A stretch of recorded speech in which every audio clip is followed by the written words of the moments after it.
um pouco mais a respeito da doutrina espírita. Sejam todos bem-vindos.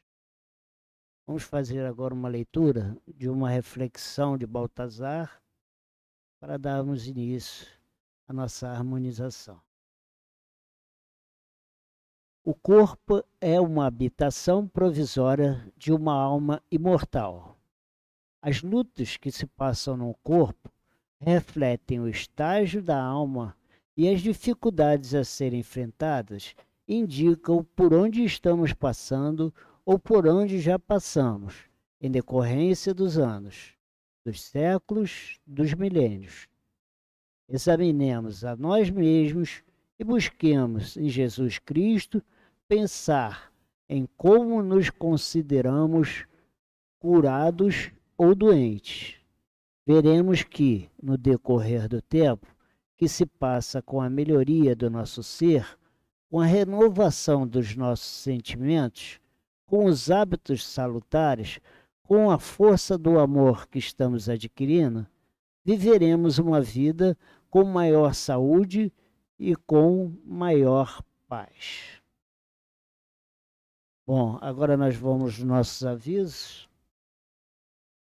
A casa dispõe do serviço de irradiação e preces. Tá?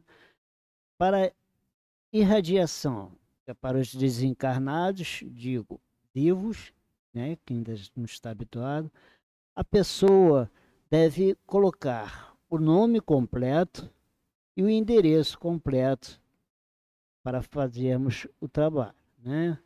Em caso a pessoa tenha ideias suicidas, colocar essa observação. Na prece, para os desencarnados, digo, mortos, é necessário colocar o nome completo, a data de nascimento e a data do desencarne. Caso tenha ocorrido através do suicídio, colocar também essa observação, tá? Aqueles que desejarem conversar com alguém no final da reunião, dirijam-se aqui à mesa e indicaremos uma pessoa para o atendimento fraterno. Tá? A casa ainda oferece o curso de valorização da vida aos sábados, às 16 horas, sem pré-requisitos. Você tem 60 anos ou mais, participe do Centro de Convivência Vicente de Paulo, CCVP, toda terça-feira, das 9 às 18 horas. Ainda fazemos a distribuição de cestas básicas a famílias já cadastradas e quintinhas para pessoas em situação de rua. Para a manutenção desses serviços, aceitamos doações de mantimentos não perecíveis. Os trabalhadores da casa que atuam na divulgação doutrinária estão convidados a participar de uma manhã de reflexões sobre essa tarefa. Orientações ao expositor espírita. Será realizada no dia 18 de agosto, das 9 às 13 horas. Agora, um aviso importante: está suspensa a coleta de caixas de leite, vidros, sacos plásticos de alimentos como açúcar e feijão. Continuamos a receber plásticos duros, PETs, papéis brancos, mistos e papelão, metais pequenos, alumínio, ferro e aço, óleo vegetal usado. Para melhores informações, vamos procurar no fim da reunião. E por último, pedimos, por favor, que silenciem ou desliguem os celulares para que não nos atrapalhe durante a reunião. Tá? Então agora nós vamos ler a página que nós recebemos ao entrarmos na casa, que todos possam acompanhar. É uma página de Emmanuel, psicografia de Francisco Cândido Xavier. do livro Religião dos Espíritos. O título é Jovens. No estudo das ideias inatas, pensemos nos jovens, que somam as tendências do passado às experiências recém-adquiridas. Com exceção daqueles que renascem submetidos à observação da patologia mental, todos vieram da estação infantil para um desempenho de nobre destino. Entretanto, quantas ansiedades e quantas flagelações quase todos padecem antes de se firmarem no porto seguro do dever a cumprir. Ao mapa de orientação respeitável que trazem das esferas superiores a transparecer-lhes no sentimento, na forma de entusiasmos e sonhos juvenis, misturam-se as deformações da realidade terrestre e neles espera a redenção do futuro. Muitos saem da meninice moralmente mutilados pelas mãos mercenárias a que foram confiados no berço, e outros tantos acordam no labirinto dos exemplos lamentáveis, partidos daqueles mesmo de quem contavam colher as diretrizes do aprimoramento interior. Muitos são arremessados aos problemas da orfandade, quanto mais necessitavam de apoio amigo, junto de outros que transitam na terra. A feição das aves de ninho desfeito, largados, sem rumo, à tempestade das paixões subalternas. Alguns deles, revoltados contra o lodo que se lhes atira a esperança, descem aos mais sombrios volutábulos do crime, enquanto outros, muito fatigados de miséria, se refugiam em prostíbulos dourados para morrerem na condição de náufragos da noite. Pode-se-lhes o provir, arruinar-se-lhes o presente, pode-se-lhes o porvir e arruinar-lhes o presente. Engrinalda-se-lhes a forma, perverte-se-lhes a consciência. Ensina-lhes o verbo aprimorado em louvor acadêmico e dá-se-lhes na intimidade a palavra degradada em baixo calão. Ergue-se-lhes o ideal, a beleza da virtude, e zomba-se deles toda vez que não se revelem por tipos acabados de animalidade inferior. Fala-se-lhes de glorificação do caráter, e afoga-se-lhes a alma no delírio do álcool ou na frustração dos entorpecentes. Administra-se-lhes abandono e critica-se-lhes a conduta. Não condenes a mocidade sempre que a vejas dementada ou inconsequente. Cada menino e moço no mundo é um plano da sabedoria divina para servir à humanidade. E todo menino e moço transviado é um plano da sabedoria divina que a humanidade corrompeu ou deslustrou. Recebamos os jovens de qualquer procedência por nossos próprios filhos, estimulando neles o amor ao trabalho e a iniciativa da educação. Diante de todos os que começam a luta, a senha será sempre velar e compreender, a fim de que saibamos semear e construir, porque em todos os tempos onde a juventude é desamparada, a vida perece. Emmanuel. Bom, possamos agora reunir nossos pensamentos e agradecermos ao nosso Mestre Jesus por estarmos aqui mais esta manhã reunidos para usufruirmos desta bendita doutrina que nos traz tanto esclarecimento e que nos encaminha para dias melhores. Que teu amor, Mestre, possa sobre cada um de nós fazer surgir o bem que possam nos conduzir para que todos reunidos, possamos nos amar juntos uns aos outros.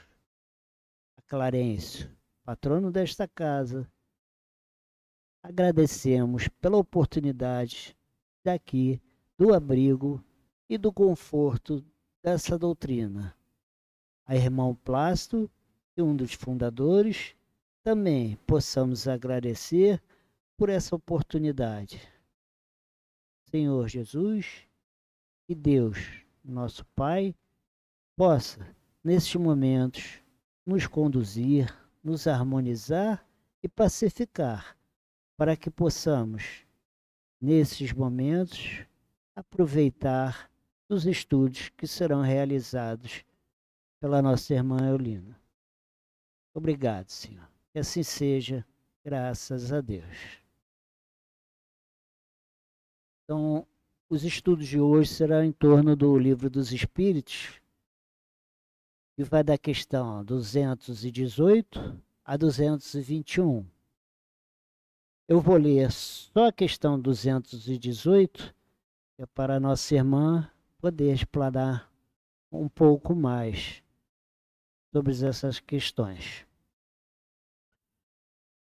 O espírito encarnado conserva algum traço das percepções que possui e conhecimentos que adquiriu nas suas existências anteriores? Resposta: resta-lhe uma vaga lembrança que lhe dá o que se chama de ideias inatas. Subpergunta A.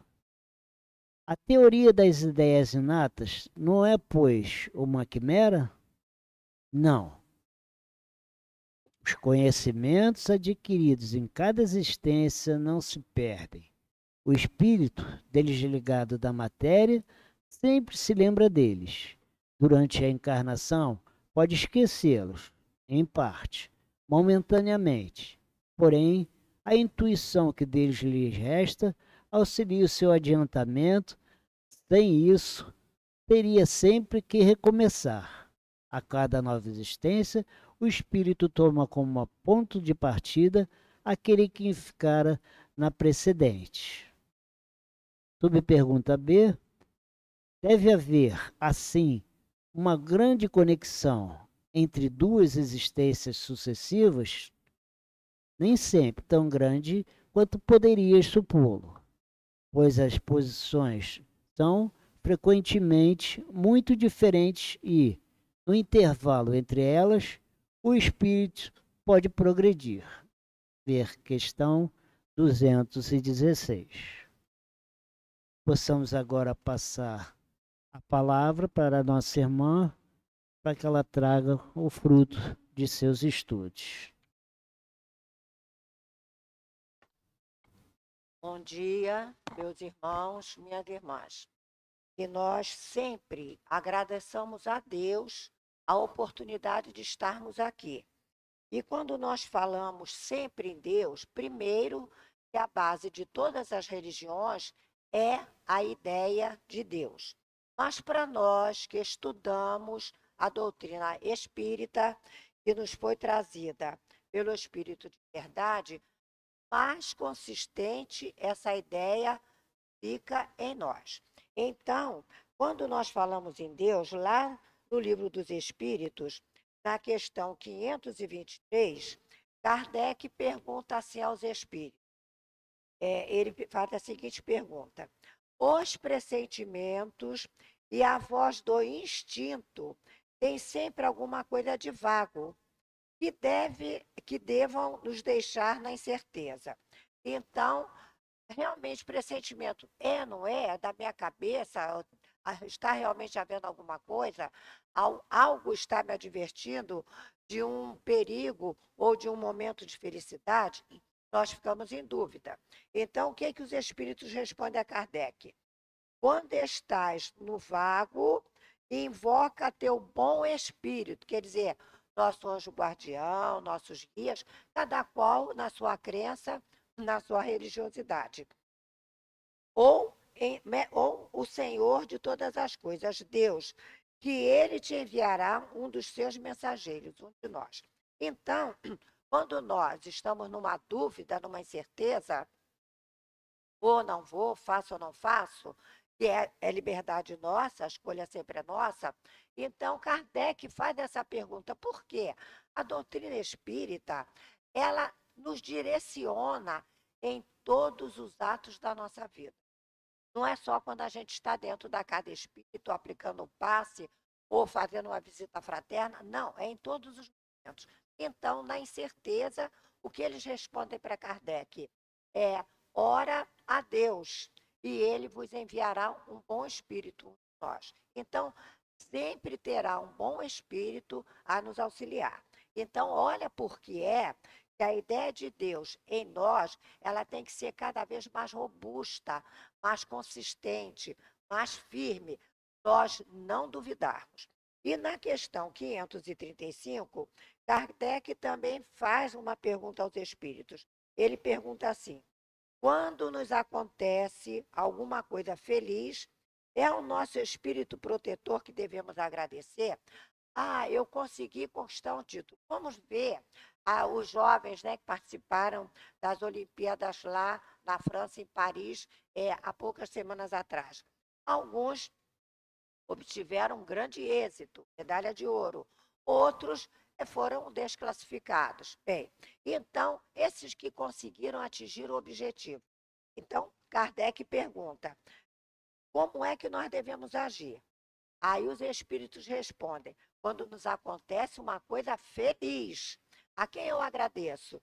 Aí eles respondem: agradecei sobretudo a Deus, sem cuja permissão nada se faz. Então ele diz assim: pois os bons espíritos foram os seus agentes. E aí Kardec ainda faz uma outra pergunta: o que aconteceria se negligenciasse em agradecer? Em vez de pensar, pai, obrigado por eu ter conseguido atingir esse objetivo. Aí ele diz assim: o que acontece aos ingratos. Então, quem não é grato, lá na frente vai colher o fruto da sua ingratidão. Então, nós vamos ver, por isso que o espírita, cada vez mais, ele robustece a ideia de Deus, que é a base da doutrina e de todas as religiões, a ideia de Deus. Só que nós vamos compreendendo melhor realmente o que é essa ideia de Deus em nós, porque ele é o Criador, é o soberano Senhor de todas as coisas. Bem, então, Deus é o nosso Pai. E a gente aprende na musiquinha da evangelização, né? Deus é nosso Pai, Jesus é nosso irmão. Então, vamos sempre agradecer a Deus por estarmos aqui nesta manhã.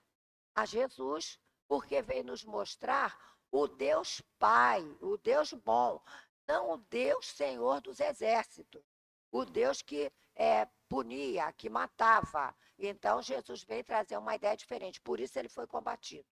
Porque as raças, elas querem ter a supremacia sobre as outras, esquecendo que a origem de tudo é Deus.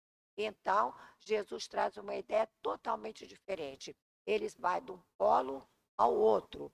Então, Deus não é o Senhor dos exércitos. Deus é o Pai, é o Criador. Por isso, a oração do Pai Nosso que ele nos ensinou. Agradecer a Allan Kardec, cujos estudos nos possibilitaram estar hoje aqui estudando, porque a doutrina espírita ela se emancipou, ela foi assim em todos os países. Agora, obviamente, aceita quem quer. Ela não vai obrigar a nada. Como o cristianismo, ele avançou na humanidade e nós hoje estudamos o Evangelho de Jesus graças a Paulo de Tarso. Ele saiu dali de Jerusalém e ele foi pela Europa, divulgando a doutrina, o cristianismo, a doutrina do Cristo. Então, tem que ter sempre algum ou alguns que tenham essa coragem de avançar. E Kardec foi um desses homens corajosos, que ele enfrentou muitas dificuldades, mas ele não renunciou àquilo que ele tinha aprendido. E o que nós temos certeza é isso, por que, que nós vamos recuar? Só recua os covardes. Não é? Então, por que, que nós realmente precisamos avançar no conhecimento da doutrina? A maior situação dentro de uma casa espírita O ponto básico é a divulgação doutrinária. Por isso, amanhã nós vamos ter aqui uma manhã de estudos com uma pessoa que vai nos trazer realmente orientações para que nós saibamos como divulgar. Então, não é só para quem está na tribuna, é para quem também está nos cursos divulgando a doutrina através das aulas. Então, quem puder, que seja expositor, que seja instrutor, que venha amanhã esses estudos, ele vai ser muito proveitoso. Quanto mais nós estudarmos, melhor divulgadores nós seremos, com base na doutrina, com base no Evangelho, não com as minhas ideias pessoais. As minhas ideias podem ser até muito boas, mas se elas colidirem com o arcabouço da doutrina espírita, ela não é boa. Estamos aqui. Agradeçamos ao irmão Clarencio, porque nos facultou esse ambiente para nós estudarmos, estarmos abrigados do vento, do sol, da chuva, do calor. Estamos aqui, né?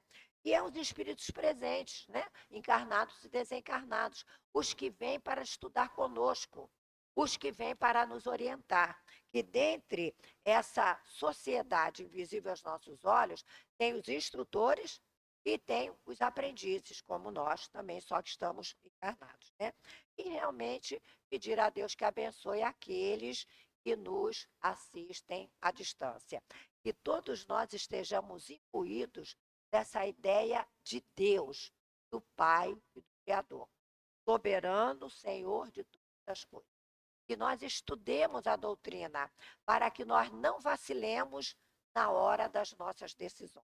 Bem, então, meus irmãos, no dia de hoje, nas casas que seguem a programação da casa de Leon Denis, que é a nossa casa máter, nossa casa mãe, nossa casa pater, a casa do nosso pai, nós vamos realmente estudar hoje, durante todo o dia de hoje, a questão 218 a 220 do Livro dos Espíritos, que fala na pluralidade das existências. Então, para nós perdermos aquela ideia de que a vida é uma só, eu tenho que aproveitar, porque quando acabar, acabou tudo, não é assim. A doutrina vem nos trazer que a vida ela é contínua. Nós vamos continuar. Uma hora estamos no corpo de carne, nascemos lá da barriga da mamãe, bebezinho. Outra hora nós deixamos esse corpo jovem ou idoso, com doença ou com desgaste natural do corpo, que é um instrumento que o nosso espírito utiliza, e vamos continuar na vida espiritual. Mas como não atingimos a perfeição, o que é que nós vamos fazer? Vamos contar com a boa vontade de uma mulher que possa realmente nos receber. Pode ser a nossa mãe antiga, pode ser outra.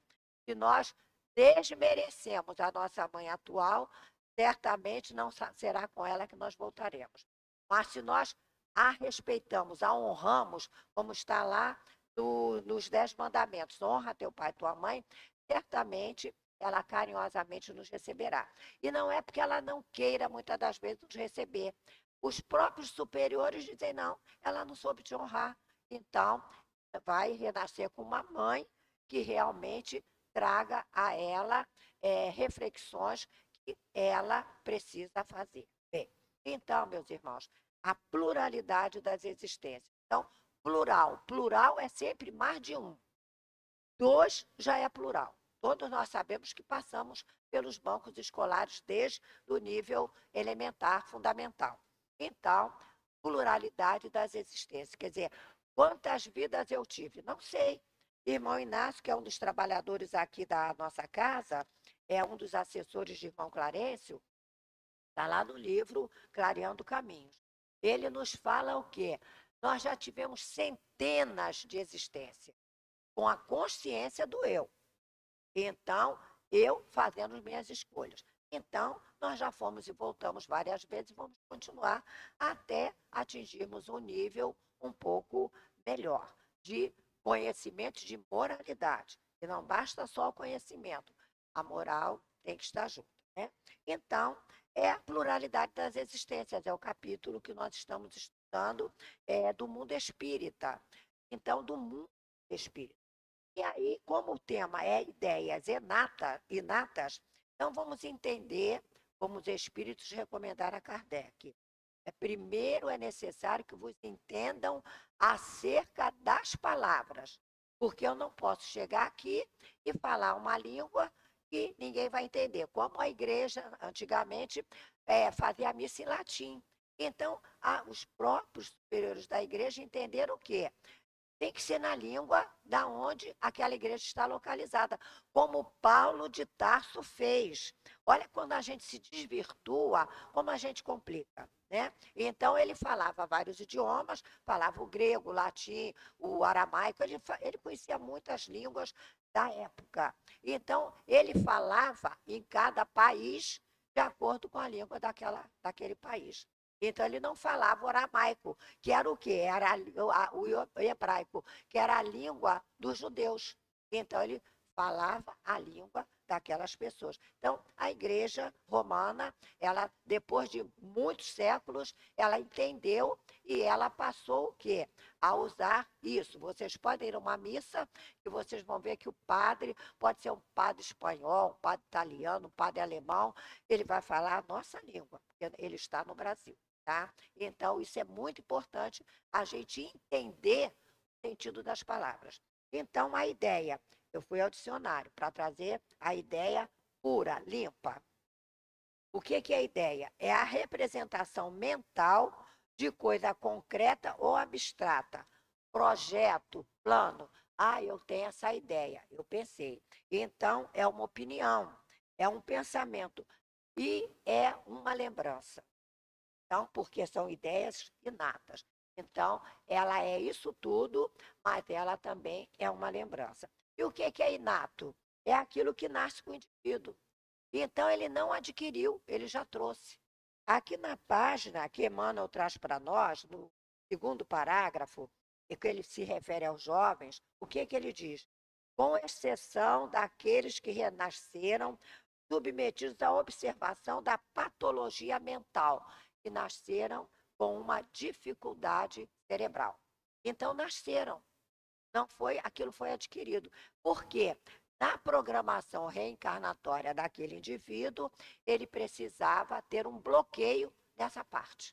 Então, tudo mais funciona, mas o cérebro não funciona como o comum da sociedade que aquele jovem está inserido. Então, o inato é o que nasce com a pessoa. Tá? Então, quando a gente realmente, vamos dizer, uma criança que nasce com muitos problemas respiratórios. Aí vai perguntar para o médico, né, para o pediatra, mas doutor, olha, mas ninguém na família tem essa dificuldade respiratória, vamos dizer, um asmático, tem bronquite, essas coisas assim. De onde é isso? Aí o médico diz assim, qual foi o relatório da família? Tem esses casos? Não tem, nem pai, nem avô, nem ninguém, porque eles vão fazendo a pesquisa, né? Então, o que ele diz? É dele, isso daí é inato, nasceu com ele.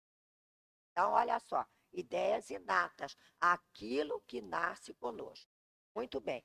E aí, na questão 218, Kardec pergunta, nós já entendemos, não é, gente? Pluralidade das existências, ideia, pensamento, lembrança, é um conceito que a gente tem, e inato, nasceu com a gente. Não foi uma coisa que eu adquiri, que eu aderi, já é meu, eu já nasci com aquilo. Então, na 218, Kardec pergunta, o espírito encarnado conserva algum traço das percepções que teve e dos conhecimentos que adquiriu nas suas existências anteriores? Pluralidade. Então, eu tive outras. Então, eu conservo a resposta. Resta-lhe uma vaga lembrança.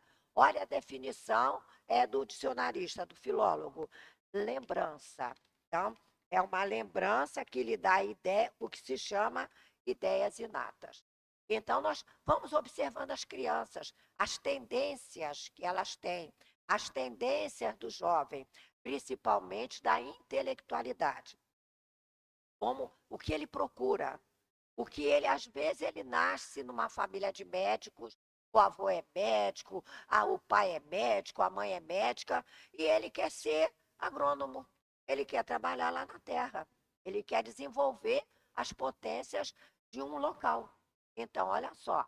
Ah, mas está ligado à ciência, sem dúvida, está ligado à ciência. Mas ele não entrou no campo dos pais, dos seus ancestrais, vamos chamar assim. Então, ele deseja, ele quer trabalhar na terra. Então, aprimorar, desenvolver melhor aquilo. Então, vejam só, a influência do meio não foi tão forte ao ponto de tirar a ideia dele de trabalhar a terra. Em vez de trabalhar os corpos, ele vai trabalhar a mãe terra, aquela que nos dá o alimento, nos dá condições de sobreviver este corpo que nós carregamos. Então, Kardec faz essa pergunta, né? E aí eles dizem, os espíritos, a teoria das ideias inatas não é, pois, uma fantasia, quer dizer, uma quimera. Isso é ideia de psicólogo, é ideia desse pessoal que não tem o que fazer, eles têm muito o que fazer, eles trabalham a nossa mente para a gente pensar. Então, os espíritos dizem que não é uma fantasia. Eles dizem, não, os conhecimentos adquiridos em cada existência não se perdem. Então, o que eu conheci, o que eu aprendi, fica fazendo parte do meu acervo pessoal. Não é o do outro, o meu é meu, do outro é do outro, né? Então, eles dizem, libertado da matéria, o espírito as conserva. Então, vou trazer para vocês dois casos. Um que está na codificação, no livro Céu e Inferno, que é estudado às segundas-feiras aqui, à tarde, às 4 horas da tarde, vai de 4 até 5, por aí. E nós estudamos o conteúdo do livro O Céu e o Inferno, que é parte da codificação. Então, tem aqui um espírito feliz, porque Kardec classificou, ele começou com os felizes, até para estimular a gente, né? Para a gente não pensar assim, ai meu Deus, mas a vida é tão difícil, só se vê mais notícias. Então, Kardec coletou depoimentos de espíritos, alguns ele conheceu quando encarnados e outros não, foram espíritos que se apresentaram. Então, é do senhor Jobar. Então, esse homem era um homem culto. Aí eu vou aqui dar a característica que Kardec traz para nós. Ele diz assim, o senhor Jobar, ele era diretor do Museu da Indústria de Bruxelas. Diretor. Ninguém chega a diretor favores, porque ele tem o conhecimento. E da indústria, quer dizer, tudo que se relacionava à indústria, o senhor Jobar, ele conhecia, ele tinha o conhecimento daquilo. Então, ele nasceu no MAME, em Bruxelas. E depois ele teve um ataque cardíaco e ele desencarnou. Então, não era nem na França, mas a França e a Bruxelas fazem fronteira. Como nós fazemos fronteira com o Paraguai, com o Uruguai, com a Argentina, né? Então, fronteira. Eram países assim fronteiriços. E a França é uma extensão territorial também bastante grande. Então, ele era de Bruxelas, diretor do Museu da Indústria de Bruxelas. E aí ele teve realmente um ataque cardíaco e ele desencarnou assim, papum, acabou. Então, ele era membro da Sociedade Espírita de Paris, onde Kardec era o presidente. E o que acontece? Ele já tinha pedido a Kardec, em outras ocasiões, aos membros, né, dali da direção da sociedade, que quando ele morresse, que ele fosse evocado. Porque ele queria dar as ideias que ele realmente teria lá como desencarnado. Então, Kardec não foi um intrusão. Eu vou chamar por curiosidade. Não. Foi uma coisa que eles combinaram. Olha, quando eu morrer, você me evoca, para eu te dizer como é que eu estou lá no mundo espiritual. E aí Kardec assim fez. Então, Kardec diz aqui para nós, o senhor Jobard era presidente honorário da Sociedade Espírita de Paris. Propôs-se evocá-lo na sessão de 8 de novembro. Ele desencarnou em 27 de outubro. Então, não tinha nem 30. Mas olha só, ele estava na classe dos espíritos felizes. não eram espíritos perturbados como nós. Então, ele diz assim, quando preveniu seu desejo, dando a comunicação seguinte. Aí ele diz assim, ele é evocado e ele diz assim, eis-me aqui. Quando nós evocamos, não o espírito, mas o endereço, vocês deixam na caixinha da irradiação, depois de todo um processo, para ver se vai para a irradiação, se vai para o atendimento espiritual, tem todo um processo. Tá? Por isso que às vezes demora um pouco para fazer aquela evocação. Mas nós não evocamos espírito, até porque quem coloca lá o endereço na caixinha não sabe quem é que está ali trazendo um desconforto àquela família, àquele local. Então é evocado o endereço. Então o espírito chega. Então, muitas das vezes, ele chega bem quietinho, silencioso. E aí nós temos que perguntar: você já está aqui, meu irmão? Se ele disser sim, vamos balançar com a cabeça, a gente já sabe que está lá. Se não, o próprio médium, que os médios da casa, com base nos ensinamentos que nós trouxemos do Leon Denis, ele é honesto. Então, se não tiver o espírito, ele não vai fingir. Ele simplesmente faz assim com a mão, dizendo que não. Então, a gente sabe que não, tem que continuar chamando aquele endereço.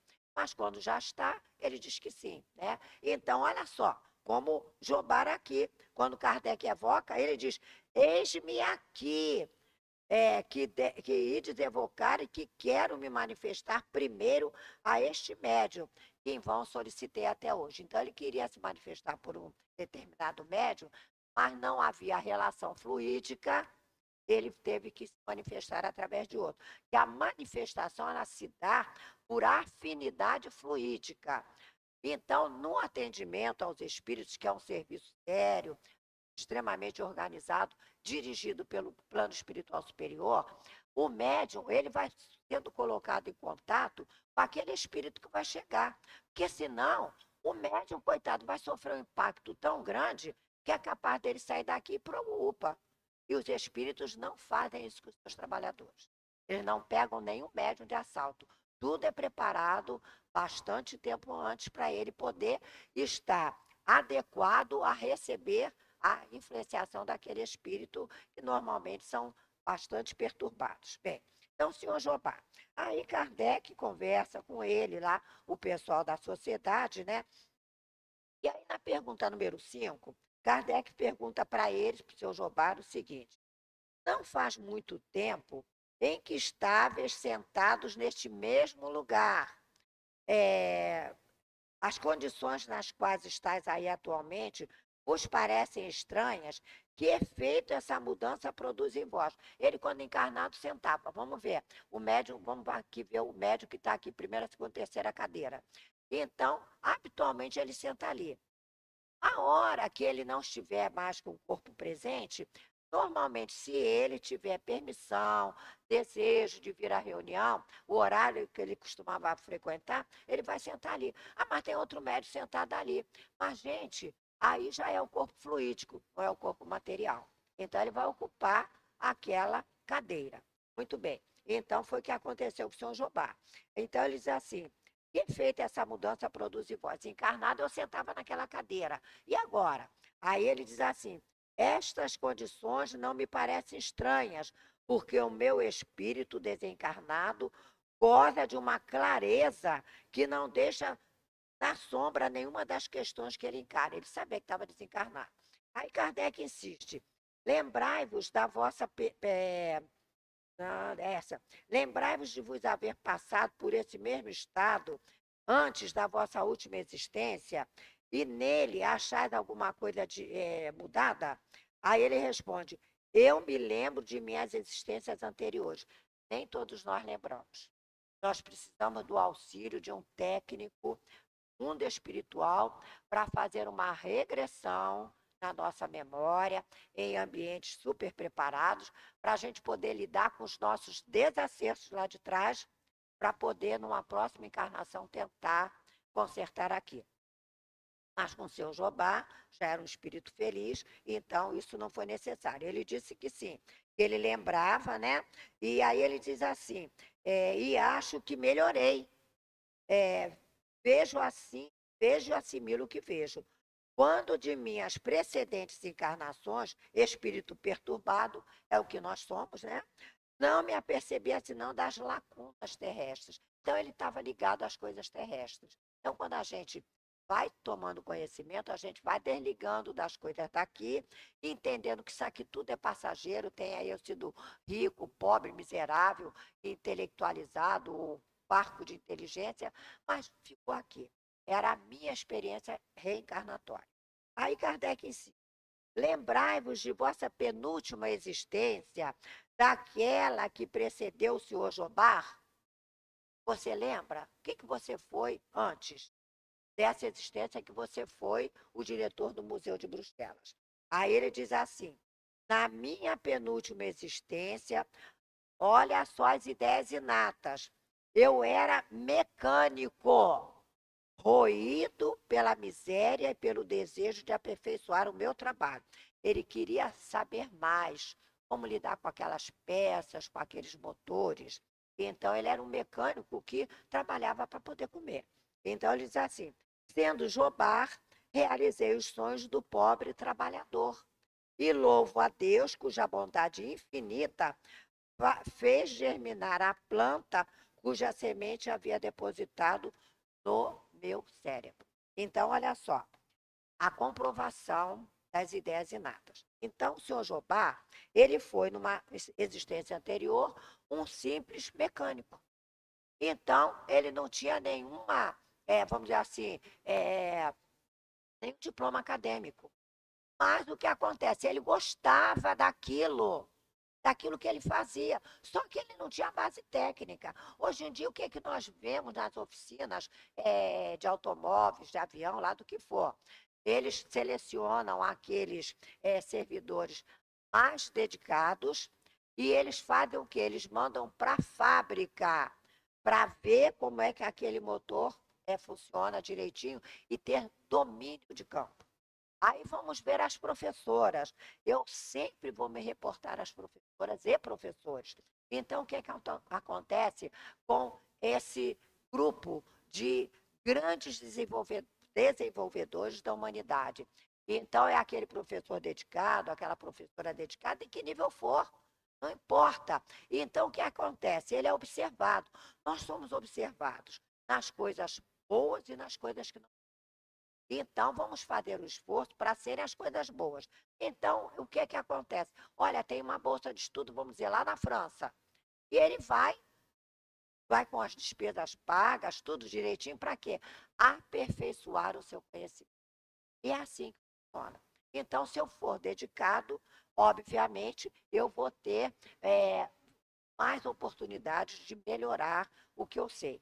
Então, as ideias inatas. Se eu sou bom naquilo que eu estou fazendo, é porque eu quero melhorar aquilo. A questão do senhor Jobar. Ele era um mecânico simples, um pobre operário, que quase miserável.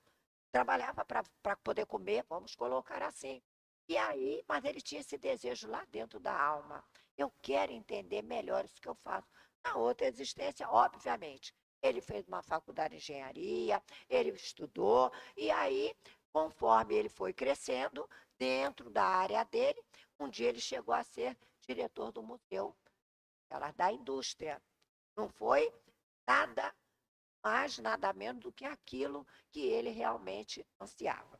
Então, as ideias inatas provam isso. Quantas crianças nós vemos hoje na questão da tecnologia da informação? Eles, às vezes, com 3, 4, 5 anos, eles já têm uma ideia de como faz. Aí vamos ver, quando foi que a tecnologia a informática chegou ao mundo? Na Segunda Guerra Mundial, 80 anos.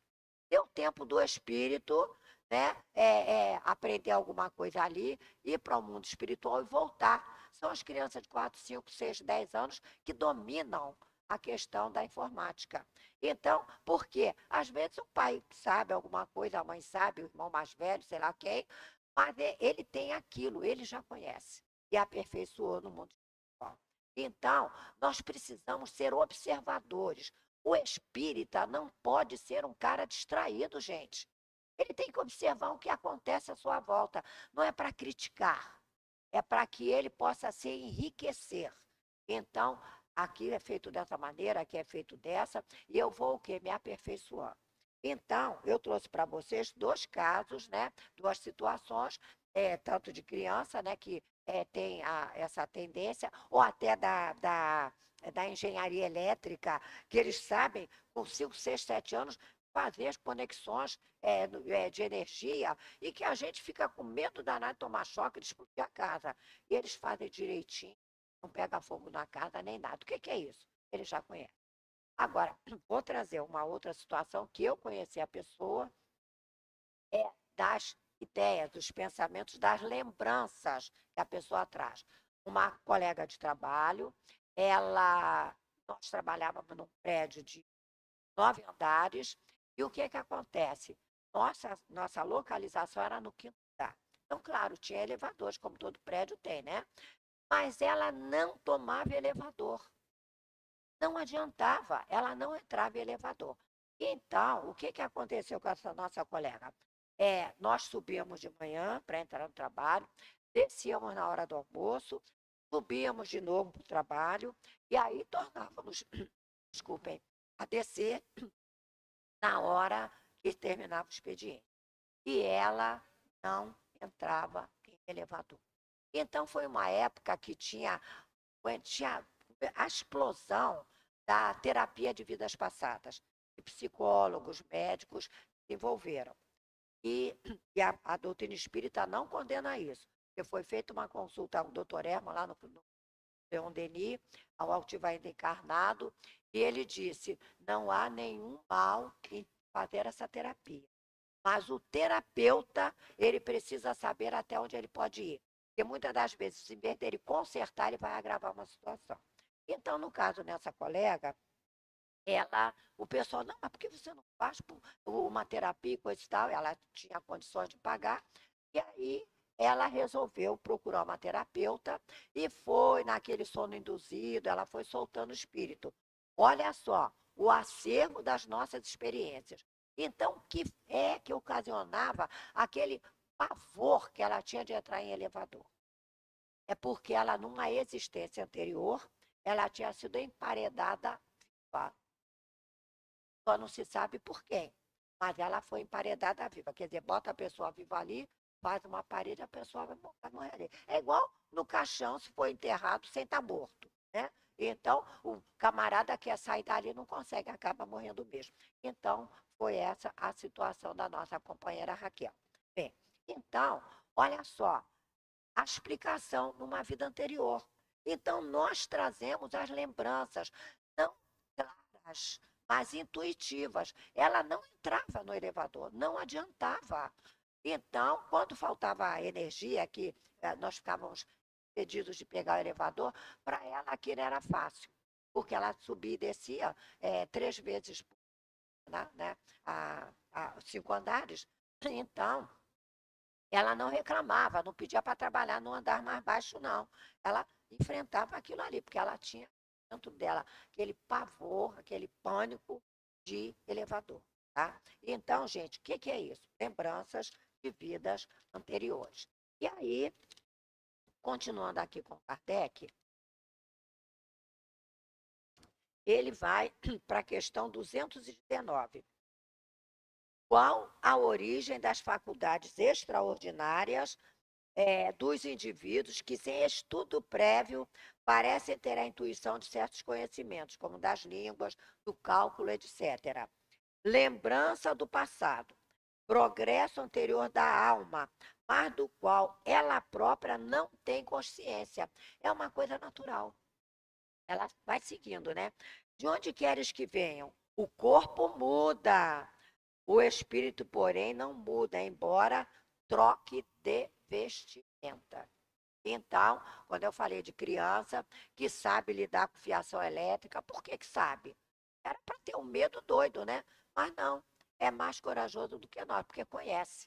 Naquela hora aflora alguma coisa, a pessoa vai e faz. Uma pessoa, menina com 7 anos, ela já sabe fazer um almoço ou um jantar de primeira para a família. De onde vem aquilo? Ela já estava, já conhecia aquilo. Porque quantas não conseguem fazer um café, cozinhar um arroz? Então, quantas meninas e se tornam praticamente, como a gente diz, a dona da cozinha, porque ela sabe. Onde ela aprendeu aquilo, os temperos, aquela coisada toda? Não foi porque ela viu na internet, não. Ela traz aquilo com ela e gosta.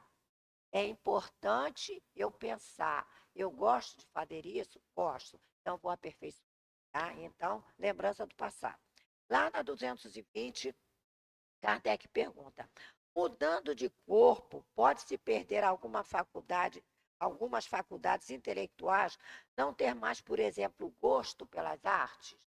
Então, tá, eu renasci. Então, vim para uma família que até pode estar envolvida com arte, mas eu não me interesso. Aí, por quê? Se eu, de repente, eu até tive experiência lá atrás, vamos dizer, com a escultura, com a pintura, com o teclado de um piano, com um violino, eu digo, não, eu não estou interessado nisso. E vai buscar outras áreas. Aquilo que eu falei. Às vezes a família toda é de médicos e o sujeito vai ser um agrônomo lá no interior do país. Seja no Brasil, seja em qualquer outro quadrante do planeta. Aí, então, pode-se perder a resposta dos espíritos. Sim, se maculou essa inteligência. Então, vamos dizer, eu usei, vamos supor, vamos pensar a música para eu seduzir as mulheres da sociedade. A minha... Quantas famílias eu desgracei porque eu usei a música, e então as pessoas se veem envolvidas, e aí o que acontece? Eu me aproveito. Na pintura, que são chamadas as artes plásticas, né? Então, tenho ali aquela modelo lindíssima, e aí que ela está ali, ela precisa sobreviver, está trabalhando, e eu começo a envolver com a minha arte, coisa e tal. Daqui a pouco é uma pessoa mais uma jogada na Rua da Amargura, porque eu usei a arte para desgraçar uma pessoa. A palavra é essa, colocar aquela pessoa em desgraça. Então, eu renasço e aquilo me causa até uma certa ojeriza. Por quê? Porque o meu espírito culpado me diz: isso daí foi a causa da minha queda. E eu fazer outros perderem também. Então a pessoa não quer. Mas fica guardado. Depois que ele repara, que ele conserta o estrago que ele fez, ele readquire. Nada é perdido. Nada é perdido. E aí, então a gente tem que ver. Por que tem coisas que eu tenho ojeriza? Se eu não conheço, eu simplesmente poderia ser indiferente, porque uma coisa é certa, eu não guardo ideia daquilo que eu não conheço. É como a gente diz, o que a gente lamenta, perda? É porque eu tive e não tenho mais. Então, eu lamento. Por quê? Eu fico ansiando aquilo, porque eu conheço aquilo, mas eu não estou podendo usar aquilo. Então, é realmente o quê? Eu tive e eu perdi. Perdi por incúria, perdi por negligência, perdi por maldade, lá o que for. Então, nós vamos vendo que a gente tem que. A possibilidade que Deus nos concede é nós aproveitarmos no bem, não macularmos, não mancharmos. Né? Vamos dizer que eu tenha sido militar em uma outra existência. Eu fui um bom militar, um bom chefe de comando, que eu realmente ajudei aos meus subordinados, como se chama, né, nas fileiras militares, os meus camaradas, a serem realmente aqueles que vão prestar serviço à pátria com dedicação, sem colocar para fora seus maus instintos, né? Porque na guerra o que acontece? Os soldados do país vencedor estupram as moças, as mulheres, as velhas, batem nos homens. É uma coisa horrorosa. Isso desde lá de trás. Desde lá de trás. E agora, com o mundo chamado civilizado, isso também acontece. Quando teve a guerra da Bósnia, depois da Segunda Guerra Mundial, o que acontece? Os soldados bósnios foi reportado em vários jornais, em artigos na TV, repórteres falando, eles invadiam as casas e estupravam as mulheres, tem pouco tempo. Na Segunda Guerra Mundial, os soldados alemães faziam a mesma coisa. Então, o vencido era escória, era nada. Então, mas se eu sou um comandante e eu oriento, olha só, mesmo que nós capturemos o inimigo, não vamos maltratá-lo. Vamos tratá-lo dignamente. Porque muitos daqueles acabam até nos ajudando lá adiante. É a mesma coisa que alguém que trabalha como carcereiro nas prisões ou nas delegacias, quando a pessoa fica detida por um tempo para averiguação, qualquer coisa assim. Então, eu não vou sair batendo, até porque quando o pessoal fala dos direitos humanos, reclama, mas o camarada é um crápula. Sim, é um crápula, mas eu não posso me valer da minha autoridade para maltratar aquela pessoa. Então, eu maculei, eu vou vir numa condição que eu até tenho ojeriza, não quero ser militar de jeito nenhum, não quero trabalhar em delegacia de jeito nenhum, eu quero fazer outras coisas, porque eu tenho a experiência que fiz aquilo mal. Então, a gente sempre precisa se autoanalisar. Eu tenho repúdio àquilo, é porque eu já vivi. Então, não foi bom. E se eu lamento não ter, é por quê? Porque eu tive e perdi. Pronto. Gente, não é difícil nós fazermos a nossa autocrítica. Não é do outro, não. É a nossa mesma. E para a gente fechar, né? Pode adorar. Na 221. É uma lembrança retrospectiva que o homem deve, mesmo no estado selvagem, olha a importância de Deus. O sentimento instintivo da existência de Deus e o pressentimento da vida futura. Então, nos selvagens, eles não tiveram aculturamento, nada. Estão lá no meio da selva, aquela coisa doida, vivendo para sobreviver, pescando, matando lá os bichos, tal que for. Então, se bem que eles respeitam muito a fauna, tá? Os selvagens são melhores muitas vezes do que nós. Aí a resposta, né? É uma lembrança que ele conserva do que sabia como espírito, antes de ter encarnado. Mas o orgulho abafa com frequência esse sentimento. Então, mesmo selvagem, a ideia de Deus existe. Por quê? Ele é o soberano Senhor de todas as coisas. Nada acontece sem que ele permita. E aí Kardec ainda faz uma subpergunta. Será essa mesma lembrança que se devem certas crenças relativas à doutrina espírita que se encontram em todos os povos antigos, os sírios, os turcos, os asiáticos, todos eles têm essa ideia de uma entidade superior.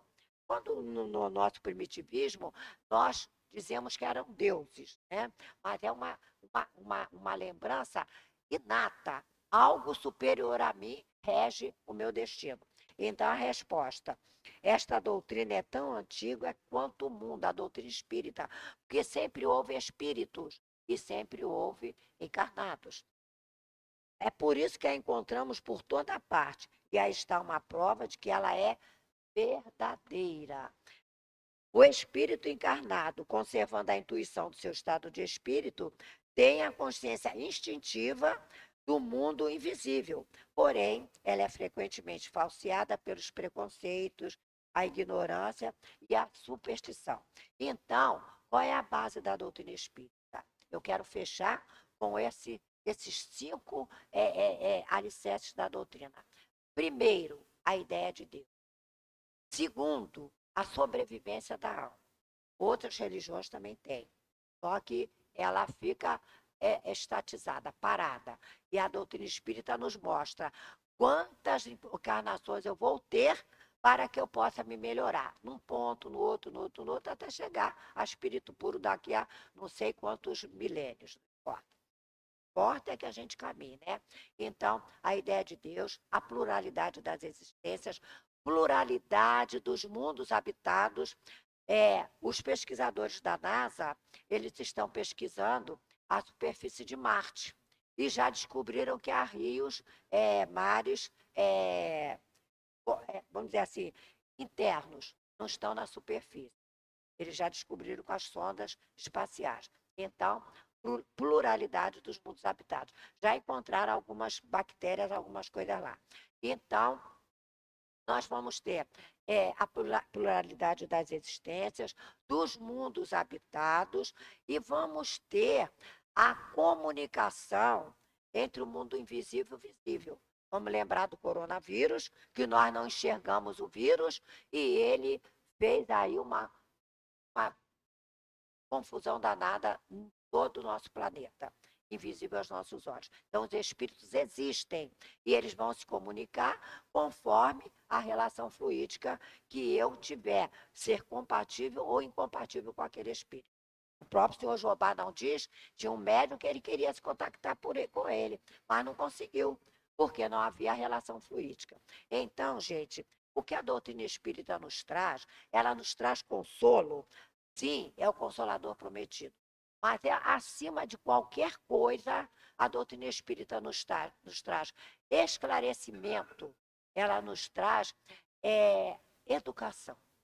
Porque aí eu vou entender, eu não posso fazer por outro que o meu instinto diz, porque eu sei que eu vou retornar, eu vou receber de volta aquilo que eu fiz. Então, meus irmãos, ela esclarece, ela orienta, ela quer o nosso progresso, tanto material, o aperfeiçoamento dos corpos, do nosso meio social, quanto o moral. Não adianta só o meio que eu vivo. Eu moralmente tenho que ser melhor. E melhor começando aonde? No local que Deus me colocou, no meio da minha família. Da família que eu nasci e da família que eu criei. Então, que Deus nos abençoe e que a gente lembre sempre desse Deus Pai, que sem a vontade dele nada acontece, mas ele não é punitivo. Deus apenas dá oportunidade. Você falhou aqui, então quem vai consertar a sua falha é você. Nós vamos te ajudar, mas você que precisa consertar. Então, vamos aprender a nos consertarmos antes de querer consertar o nosso irmão. Que Deus nos abençoe, nos ajude a estudar muito e a entender realmente a ideia desse Deus Pai, justo, misericordioso e bom. Muita paz para todos nós.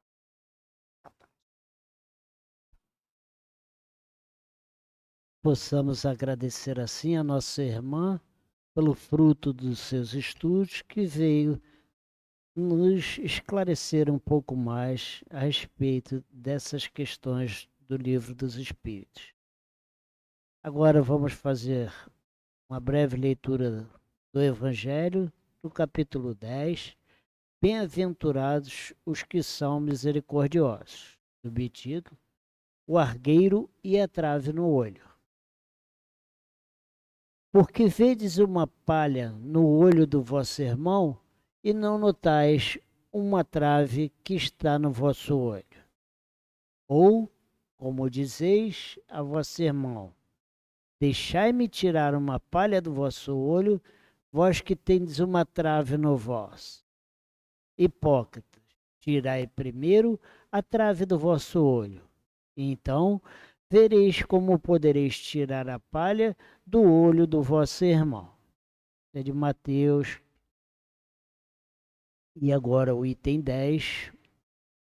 Um dos grandes defeitos da humanidade é ver primeiro o mal que está nos outros, antes de ver o que está em nós, para julgar a si mesmo. É necessário olhar-se em um espelho, transportar-se de alguma forma para fora de si e considerar-se como uma outra pessoa, perguntando: o que eu pensaria se visse alguém fazer o que faço? Sem dúvida alguma, é o orgulho que leva o homem a dissimular os próprios defeitos, tanto os morais quanto os físicos.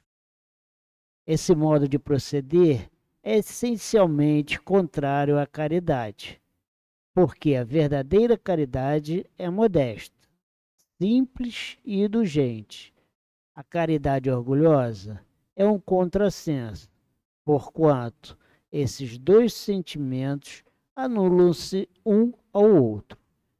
Efetivamente, Como um homem bastante vaidoso para acreditar na importância da tua personalidade e na supremacia das suas qualidades, pode possuir ao mesmo tempo suficiente abnegação para fazer destacar em outra pessoa o bem que poderia ofuscar a si mesmo.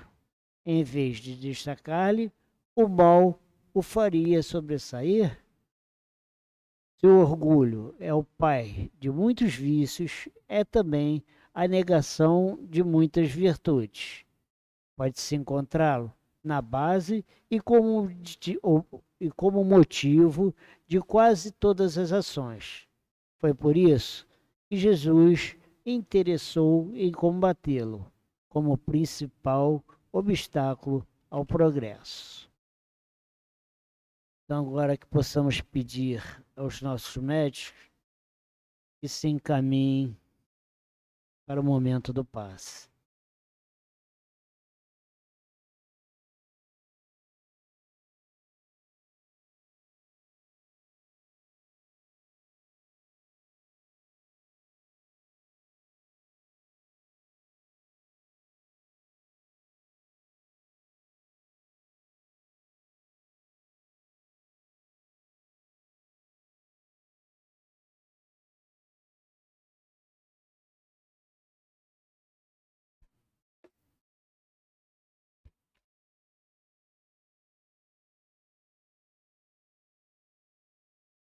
Possamos agora mais uma vez elevar o nosso pensamento ao nosso Mestre Jesus, a Deus, nosso Pai, e pedir que nos envie esses médicos espirituais, esses mensageiros que vêm nos auxiliar, buscando nos harmonizar e nos pacificar com os passos recebidos.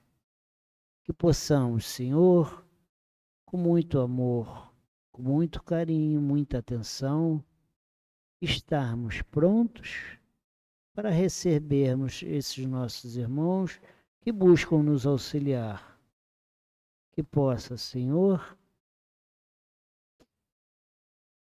Ministro Clarence e os nossos benfeitores nos sustentar durante este momento, sustentar a nossa irmã Águida, que fará no momento dos passos as suas explanações.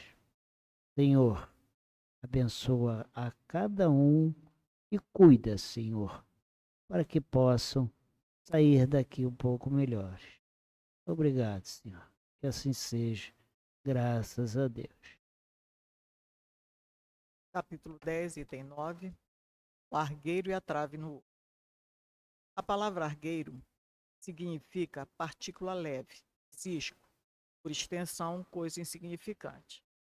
Trave significa viga, pedaço de madeira ou de outro material utilizado para sustentar ou reforçar uma estrutura. Os orgulhosos e os pseudo-sábios sorriem à vista da descrição dessa situação inverossímil.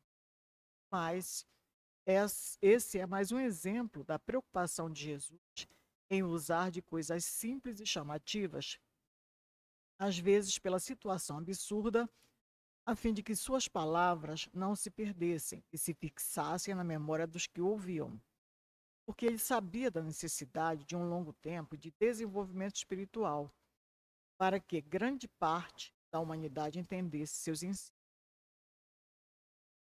As palavras foram entendidas por muitos, mas somente agora estão percebendo seu real significado e sua importância, e outros muitos nem chegaram até aí. Quanto mais se estuda os evangelhos, mais Jesus se agiganta, se eleva, se sublima aos nossos olhos, a nossa ainda imperfeita capacidade de compreensão e entendimento. E seus ensinos de mais de 2000 anos mostram-se atuais e cada vez mais necessários a toda a humanidade da Terra.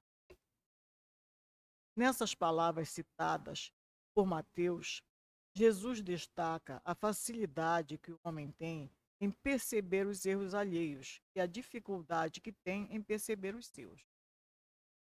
Para julgar-se a si mesmo, seria necessário poder mirar-se no espelho, transportar-se de qualquer maneira fora de si mesmo e considerar-se como outra pessoa perguntando: pensaria eu se visse alguém fazendo o que faço? Admirável Kardec, com sua sabedoria de tornar sua escrita acessível a todos, escrevendo de maneira simples sobre coisas difíceis de serem entendidas e vividas. Olhar-se para si mesmo, como se outra pessoa fosse, é a maneira melhor, talvez a única, de conhecer-se a si próprio.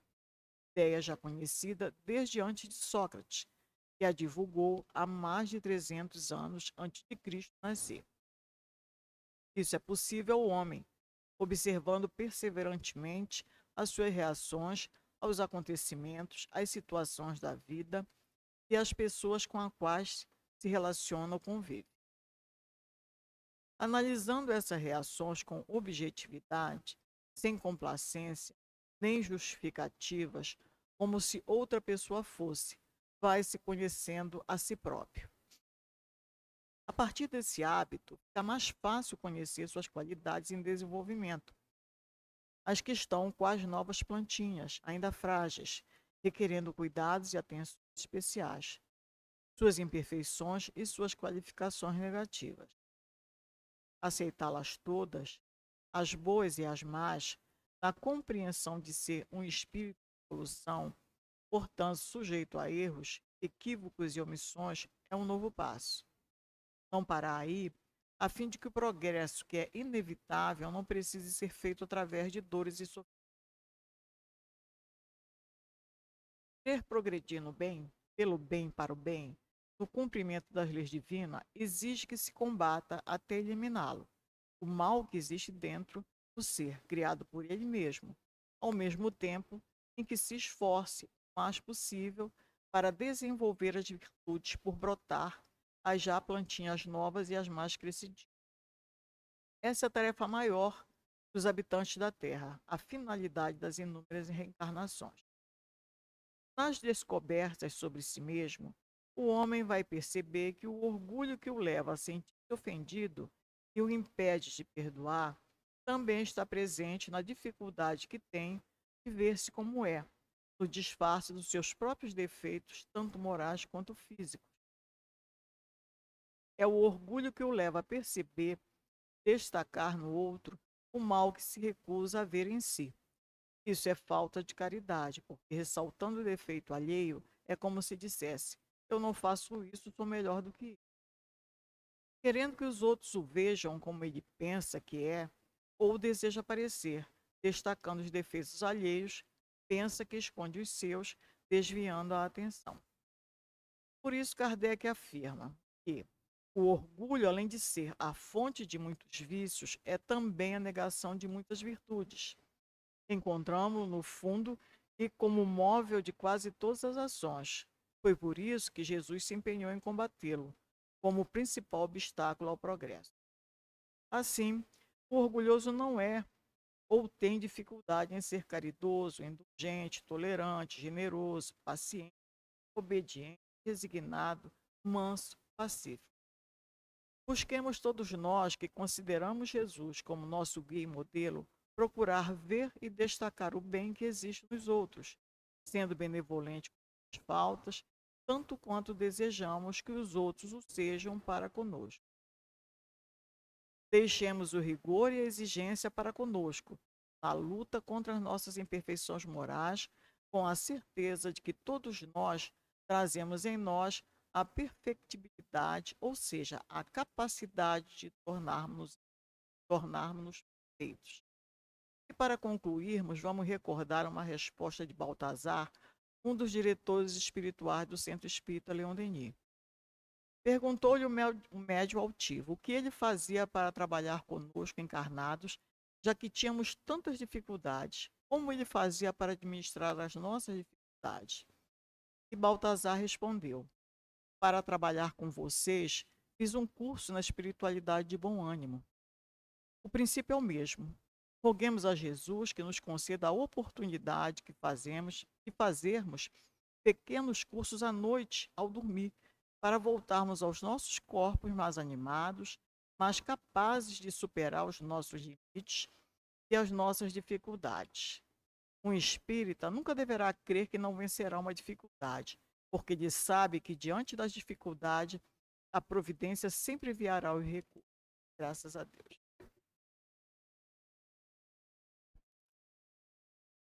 Então, agora, nossos irmãos, que mais uma vez possamos agradecer ao Divino Pai, a Jesus, nosso Mestre, a Plácido, um dos fundadores desta casa, a Clarence, que é o nosso patrono, e a todos esses benfeitores que veio aqui ao nosso auxílio, por essa reunião que veio nos esclarecer um pouco mais a respeito dessa nossa doutrina. Senhor, abençoa a cada um daqueles que aqui estiverem. Abençoa, Senhor, a todos aqueles que vivem nesse planeta. E que tu possas, Senhor, em cada um, infundir esse sentimento do amor e que possamos compartilhar de todo o bem que possamos enxergar, Senhor. Ajuda-nos, Senhor, dai-nos forças para que possamos seguir em nossa jornada a cada dia, vendo um pouco mais da tua luz para podermos caminhar nessa estrada tão longa, mas tão sublime. Obrigado, Senhor, por esses momentos nesta casa. Que assim seja. Graças a Deus.